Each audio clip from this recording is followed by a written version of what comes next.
കേരളത്തിലുള്ള ആളുകൾക്ക് വ്യക്തമായിട്ട് മനസ്സിലാക്കാനായിട്ട് ഏതാണ്ട് ഒരു 10 വർഷം എടുത്തു എന്നാണ് പറയും. എന്ന് പറഞ്ഞാൽ ഏതാണ്ട് ഒരു 2015 ആയപ്പോഴേക്കും കാനഡ എന്ന് പറയുന്നത് ഹോട്ട് ഡെസ്റ്റിനേഷൻ ആയി, പ്രത്യേകിച്ച് മലയാളികളുടെ. മാത്രമല്ല ആ സമയത്ത് തന്നെ ഇന്ത്യയിൽ നിന്ന് ഏറ്റവും കൂടുതൽ വിദ്യാർത്ഥികൾ കാനഡയിൽ പഠിക്കാൻ പോകുന്ന 2 ലൊക്കേഷൻസ് എന്ന് പറഞ്ഞാൽ ഒന്ന് പഞ്ചാബും പിന്നൊന്ന് ഗുജറാത്തും. 3ാം സ്ഥാനം കേരളത്തിനുമാണ്. ഇപ്പോ കഴിഞ്ഞ വർഷത്തെ കാര്യം എടുത്തു നോക്കുകയാണെങ്കിൽ 2023 ഏതാണ്ട് 45,000-ഓളം കുട്ടികളാണ് കേരളത്തിൽ നിന്നും വിദേശ വിദ്യാഭ്യാസത്തിന് പോയത്. അത് കേരളത്തിന്റെ ചരിത്രത്തിൽ തന്നെ ഒരുപക്ഷെ ആദ്യമായിട്ടാണ് ഇത്രയും ഹ്യൂജ് നമ്പർ ഓഫ് സ്റ്റുഡൻസ് വിദേശ വിദ്യാഭ്യാസത്തിനായി പുറത്തേക്ക് പോകാനായിട്ടുള്ള ആ ഒരു സിറ്റുവേഷനിലേക്ക് എത്തിയത്. അപ്പോൾ അതിനകത്ത് ഏറ്റവും സവിശേഷമായിട്ട് നമുക്ക് കാണാൻ പറ്റുന്ന കാര്യം ഈ 45,000 കുട്ടികളിൽ ഒരു 70 to 75% കുട്ടികൾ പോയത് കാനഡയിലേക്കാണ്. മറ്റു രാജ്യങ്ങൾ എന്ന് പറയുമ്പോൾ UK, ഓസ്ട്രേലിയ, ന്യൂസിലൻഡ്, അതല്ല US, ജർമ്മനി, ഫ്രാൻസ് ഒക്കെ ഉണ്ടെങ്കിൽ പോലും മെജോറിറ്റി ഓഫ് ദ സ്റ്റുഡൻസും അവര് ട്രാവൽ ചെയ്തത് കാനഡയിലേക്കാണ്. എസ്പെഷ്യലി കോവിഡിന് ശേഷം കാനഡയിലേക്കുള്ള ഒഴുക്ക് വളരെയധികം കൂടി. ആദ്യകാലങ്ങളിൽ ഒരു വർഷം ചിലപ്പോൾ ഒരു 100 സ്റ്റുഡൻസ് ഒക്കെ പോയിരുന്ന സ്ഥാനത്ത് ഇന്നിപ്പം കേരളത്തിൽ നിന്ന് ഏതാണ്ട് 20,000-25,000-ഓളം കുട്ടികൾ കാനഡയിൽ പ്രതിവർഷം പഠിക്കാൻ പോകുന്ന ഒരു സ്റ്റേജിലേക്ക് എത്താനുള്ളത് കാരണം ആദ്യകാലങ്ങളിൽ പോയ കുട്ടികൾ അന്ന് അവരവിടെ പോയതിനു ശേഷം അവര് ഏത് തരത്തിലുള്ള ഒരു മാറ്റം അവർക്ക് അവിടെ ചെന്നതിന് ശേഷം ഉണ്ടായി എന്നുള്ള ഒരു ടെസ്റ്റിമോണിയൽസ് ആയിട്ട് അല്ലെങ്കിൽ അവരായിട്ട് വേണമെങ്കിൽ നമ്മുടെ വിദേശ വിദ്യാഭ്യാസത്തിന്റെ ബ്രാൻഡ് അംബാസഡേഴ്സ് ആയി എന്ന് വേണമെങ്കിൽ കാണാൻ പറ്റും. കാരണം ആ കാലഘട്ടങ്ങളിൽ പോയിരുന്ന മിക്കവാറും പ്രത്യേകിച്ചും ഫെയർ ഫ്യൂച്ചറിലൊക്കെ ആദ്യകാലങ്ങളിൽ പോയിരുന്ന പല കുട്ടികളും അവരുടെ വിദ്യാഭ്യാസത്തിന് ശേഷം കാനഡയിൽ വളരെ ഉയർന്ന തലത്തിലുള്ള ഒരു ജീവിത നിലവാരത്തിലേക്ക് അവർക്ക് വരാനും അവരുടെ ഫാമിലി മെമ്പേഴ്സിനെ കൂടി അങ്ങോട്ടേക്ക് അവർക്ക് കൊണ്ടുവരാനും അങ്ങനെ അവരുടെ സക്സസ് സ്റ്റോറീസ് കണ്ടതിന് ശേഷം കൂടി ആയിരിക്കാം കേരളത്തില് കാനഡയെ കുറിച്ചുള്ള മതിപ്പ് കൂടുകയും ധാരാളം കുട്ടികൾ കാനഡ അവരുടെ ഒരു സ്റ്റഡി ഡെസ്റ്റിനേഷൻ ആയിട്ടും സബ്സിക്വന്റ് ആയിട്ട് ഞാൻ നേരത്തെ പറഞ്ഞതുപോലെ ഒരു സെറ്റിൽമെന്റിന് പറ്റുന്ന ഏറ്റവും ബെസ്റ്റ് ലാൻഡ് ആയിട്ടും കണക്കാക്കി ഈ ഒഴുക്ക് തുടങ്ങി. പക്ഷെ നമുക്കറിയാം ഏതൊരു കാര്യത്തിലും ഇതുപോലെയുള്ള കാര്യങ്ങൾ വളരെ നല്ല രീതിയിൽ പോകുമ്പോഴും അതിന്റെ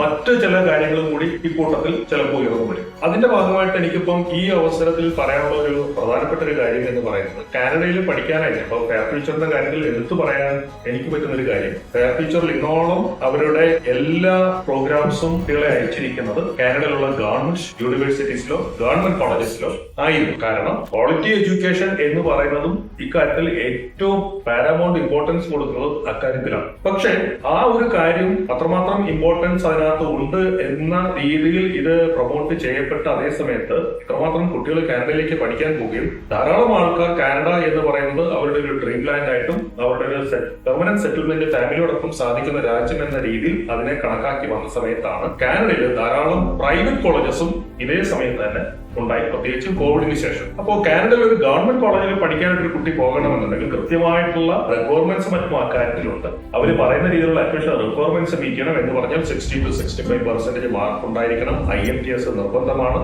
പക്ഷേ ഇതോടൊപ്പം തന്നെ ഞാൻ നേരത്തെ പറഞ്ഞ പ്രൈവറ്റ് കോളേജസും മറ്റും വന്ന് തുടങ്ങിയപ്പോൾ അവരെ സംബന്ധിച്ചിടത്തോളം ഒരു പബ്ലിക് കോളേജസിന്റെ മാതിരിയുള്ള വളരെ സ്ട്രിക്റ്റ് ആയിട്ടുള്ള അഡ്മിഷൻ റിക്വയർമെന്റ് പലപ്പോഴും അവര് കൊണ്ടുപോകാറുണ്ടായിരുന്നില്ല. പകരം അവരെ സംബന്ധിച്ചിടത്തോളം എന്റെ ഒരു അറിവ് ശരിയാണെന്നുണ്ടെങ്കിൽ ഇതിനകത്ത് കുറെ ബിസിനസ് ആംഗിൾസും കൂടി അവർ മിക്സ് ചെയ്തുകൊണ്ടായിരിക്കാം ധാരാളം കുട്ടികൾ പ്രോപ്പർ ആയിട്ടുള്ള അഡ്മിഷൻ റിക്വയർമെന്റ്സ് ഒന്നും ഇല്ലാതെ തന്നെ അവിടേക്ക് അഡ്മിഷൻ കിട്ടാനുള്ള സാധ്യത തുറന്നു വരികയും ഈവൻ IELTS പോലും വേണ്ടാത്ത രീതിയിൽ കാനഡയിലേക്ക് പഠിക്കാനായിട്ട് പോകാൻ പറ്റും എന്ന രീതിയിൽ ഒരു മാർക്കറ്റിൽ അങ്ങനെ ഒരു സംസാരം ഉണ്ടാകുകയും ചെയ്തതിന്റെ ഭാഗമായിട്ടായിരിക്കാം കനഡിയൻ ഗവൺമെന്റ് കോളേജസിൽ പോകുന്നതിനേക്കാളും കൂടുതൽ കുട്ടികൾ കാനഡയിലുള്ള പ്രൈവറ്റ് കോളേജസിലേക്ക് 2020 ശേഷം പോകാൻ തുടങ്ങിയ ചില കണക്കുകൾ മറ്റും പറയുന്നു. എത്രമാത്രം അത് ശരിയാണെന്ന് എനിക്കറിയില്ല, പക്ഷെ അതൊരു വാസ്തവമാണ് കാര്യം.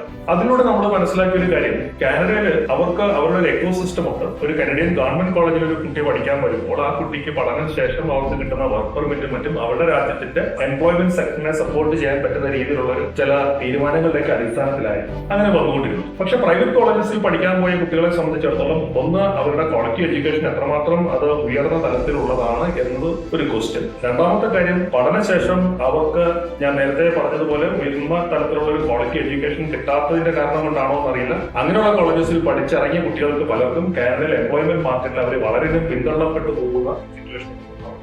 അതോടുകൂടി കാനഡ എന്ന് പറയുന്നത് ആദ്യകാലങ്ങളിൽ കാനഡ ഉണ്ടാക്കിയെടുത്ത ഒരു സൽപ്പേരിന് കളങ്കമാകുന്ന രീതിയിൽ 2020 ശേഷം കുറേയധികം ഡെവലപ്മെന്റ്സ് അത്തരത്തിലുണ്ടായി. അതുകൊണ്ട് തന്നെ കാനഡ എന്ന് പറയുന്നത് ഇനി അങ്ങോട്ടുള്ള സമയത്ത് കുട്ടികളെ സംബന്ധിച്ചിടത്തോളം അത്ര നല്ല ഒരു സ്റ്റഡി ഡെസ്റ്റിനേഷൻ ആണോ എന്നുള്ളതിനെ കുറിച്ചുള്ള ഒരു ഡിസ്കഷൻ ഇപ്പോൾ പലയിടത്തും നടന്നു വരികയാണ്. ഇവിടെ നമ്മൾ അറിഞ്ഞിരിക്കേണ്ട ഒരു കാര്യം, അന്നും ഇന്നും കാനഡ എന്ന് പറയുന്നത് ക്വാളിറ്റി എഡ്യൂക്കേഷന്റെ കാര്യത്തിൽ ഏറ്റവും മുൻപന്തിയിൽ നിൽക്കുന്ന രാജ്യങ്ങളിലൊന്നാണ്. പക്ഷേ അതേസമയം തന്നെ അവിടെയുള്ള ഏത് തരം ഇൻസ്റ്റിറ്റ്യൂഷനിൽ പഠിക്കാൻ പോകുന്നവർക്കാണ് ഈ ലോകത്തിലെ ഏറ്റവും ഹൈ ക്വാളിറ്റി എഡ്യൂക്കേഷൻ നമുക്ക് കിട്ടുന്നുള്ളതിനെ കുറിച്ചുള്ള വേണ്ടത്ര മുന്നൊരുക്കം നടത്തിയാൽ മാത്രമേ അതിൻ്റെതായിട്ടൊരു പ്രയോജനം കിട്ടുള്ളൂ. ഞാൻ പറഞ്ഞു വരുന്ന പോയിന്റ് എന്ന് പറയുന്നത്, കാനഡയിൽ നിങ്ങൾ പഠിക്കാൻ പോകാൻ ഉദ്ദേശിക്കുന്നവരാണെങ്കിൽ കാനഡയിലെ ഏറ്റവും ടോപ്പ് ക്വാളിറ്റി എഡ്യൂക്കേഷൻ കിട്ടുന്ന സ്ഥലങ്ങൾ എന്ന് പറയുന്നത് ഏതെങ്കിലും ഒരു ഇൻസ്റ്റിറ്റ്യൂഷനിൽ പഠിക്കാൻ പോകുന്നുണ്ടാവണമെന്നില്ല. പകരം അവിടെയുള്ള കനഡിയൻ ഗവൺമെന്റിന്റെ നേരിട്ടുള്ള നിയന്ത്രണത്തിൽ നടക്കുന്ന പബ്ലിക് ഇൻസ്റ്റിറ്റ്യൂഷൻസ്, അതായത് പബ്ലിക് യൂണിവേഴ്സിറ്റീസിലോ പബ്ലിക് കോളേജസിലോ പഠിക്കാൻ പോകുന്ന കുട്ടികൾക്കായിരിക്കും ഈ ഒരു ഹൈ ക്വാളിറ്റി എഡ്യൂക്കേഷൻ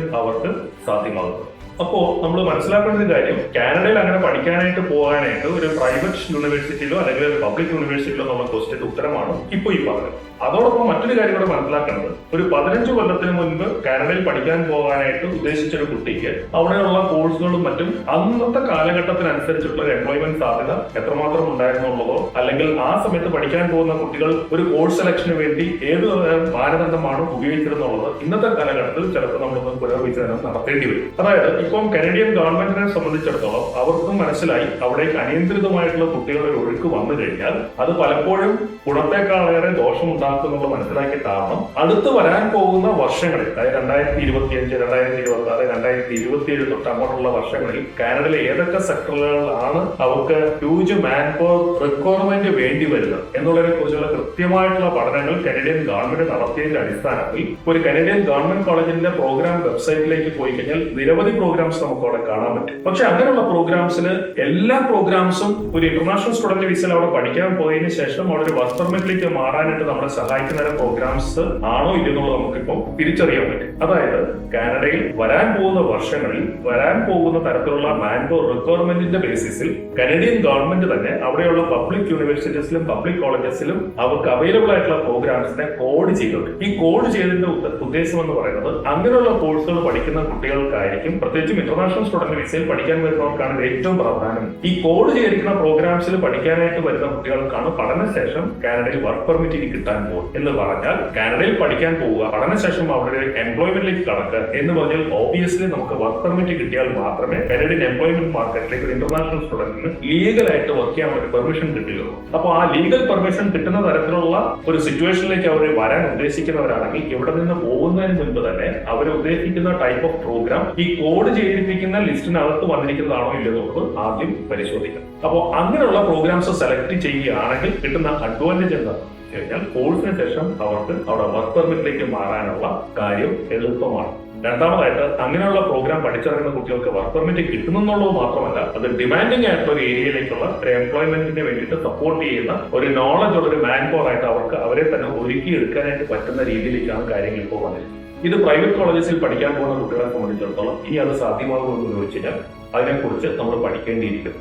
അപ്പോൾ വ്യക്തമായിട്ട് പറയുകയാണെങ്കിൽ കാനഡയിൽ പഠിക്കാൻ പോകുന്ന കുട്ടികൾ അറിഞ്ഞിരിക്കേണ്ട ഒരു കാര്യം, അവർക്ക് അവരുടെ എംപ്ലോയ്മെന്റിലേക്കും സബ്സിക്വന്റ് ആയിട്ട് ഒരു കനഡിയൻ പെർമനന്റ് സെറ്റിൽമെന്റിലേക്ക് ഉദ്ദേശിക്കുന്നവരാണെങ്കിൽ ഏതൊരു യൂണിവേഴ്സിറ്റിയിലെയും കോഴ്സ് ലിസ്റ്റ് എടുത്തു കഴിഞ്ഞാൽ അവർ പഠിക്കാൻ ഉദ്ദേശിക്കുന്ന കോഴ്സ് കോഡ് ചെയ്യപ്പെട്ടിരിക്കുന്ന പ്രോഗ്രാം ആണോ ഇല്ലെന്ന് നോക്കാം. ഇവിടെയും നിങ്ങളെ സംബന്ധിച്ചിടത്തോളം ടെക്നിക്കലായിട്ടുള്ള നോളജ് പലപ്പോഴും വേണ്ടിവരും. അവിടെയൊക്കെയാണ് ഒരു സീസൺഡ് ആയിട്ടുള്ള പ്രൊഫഷണൽ ആയിട്ടുള്ള ഒരു കൺസൾട്ടന്റിന്റെ സഹായം വേണ്ടി വരുന്നത്. ഇപ്പൊ ഫെയർ ഫ്യൂച്ചറിൽ വന്നു കഴിഞ്ഞാൽ കുട്ടികളെ കുറിച്ച് നമ്മൾ പറയുമ്പോൾ ആ കുട്ടികൾക്ക് ആവശ്യമായിട്ടുള്ള കോഴ്സുകൾ ഏതാണെന്നുള്ള ഐഡന്റിഫൈ ചെയ്യുന്നതിന് ഈ ഒരു പോയിന്റ് സ്ട്രെസ് ചെയ്തിട്ടാണ് ഇപ്പൊ കൗൺസിലിംഗ് പോലും കൊടുക്കുന്നത്. അപ്പൊ കേവലം ഏതെങ്കിലും ഒരു പ്രോഗ്രാം എടുത്ത് കാനഡയിൽ പഠിക്കാൻ പോകുക എന്നുള്ളതല്ല വേണ്ടത്. പകരം അവർക്ക് വരും വർഷങ്ങളിൽ അത് ഏതു തരത്തിൽ തിരിച്ചതിന്റെ പ്രയോജനം ലഭിക്കും എന്ന രീതിയിൽ നമുക്കിപ്പോ തന്നെ പ്ലാൻ ചെയ്ത് പോകാൻ സാധിക്കുന്നുള്ളതാണ് ഞാൻ പറഞ്ഞത്. അപ്പോൾ വളരെ നല്ലൊരു സിറ്റുവേഷനിലേക്കാണ് ഇപ്പൊ കാനഡ വരുന്നത്.